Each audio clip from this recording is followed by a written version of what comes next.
Lalle ga Premier Minister sabo na Burkina Faso babban aboki ne ga Omar Ladan Hamidu Chana, ɗaya daga cikin manya-manyan 'yan siyasa a Nijar kuma matasa, kuma ɗaya daga cikin jam'iyyun adawa na Nijar.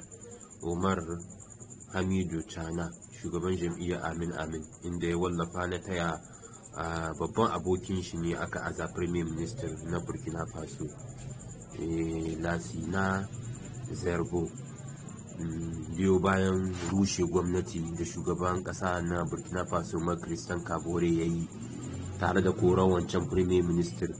Yanzu an naɗa sabo biyo bayan matsalolin tsaro da ya addabi ƙasa da kuma matsin lamba da al'umma ƙasa suka yi ta yi ma shugaban na cewa sai an ɗauki mataki domin kawo sauyi da kuma ɗaukan mataki. Yanzu dai an rushe gwamnati, an aza sabon Premier Minister, an kori wancan Premier Minister saboda matsalolin gwamnatin sun yi yawa. Kawo matakin da Christian Kabore ya ɗauka bisa matsi da ya ji na al'ummar ƙasa, wanda sun yi zanga-zanga sosai ta nuni cewa dole sai an kawo canji, dole sai an yi sauyi, kannan kuma da zanga-zanga wadda ta haɗe da kuma ta ƙin jinin horon shi bije sai an kawo sauyi cikin gwamnati, kuma da zanga-zangar matsin lamba na ƙin jinin faransawa, zanga-zangar da suka yi ta yi 'yan Burkina.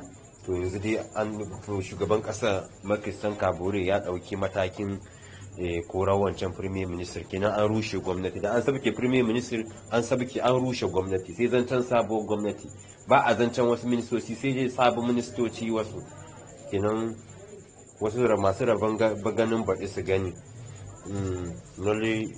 Wannan babban aboki ne ga Omar Ladan Hamidu Chana, kamar yadda ya wallafa ya rubuta, inda yake taya shi murna da kuma yi mishi barka, tare da kuma fatan alheri na samun nasara a gwamnatin shi.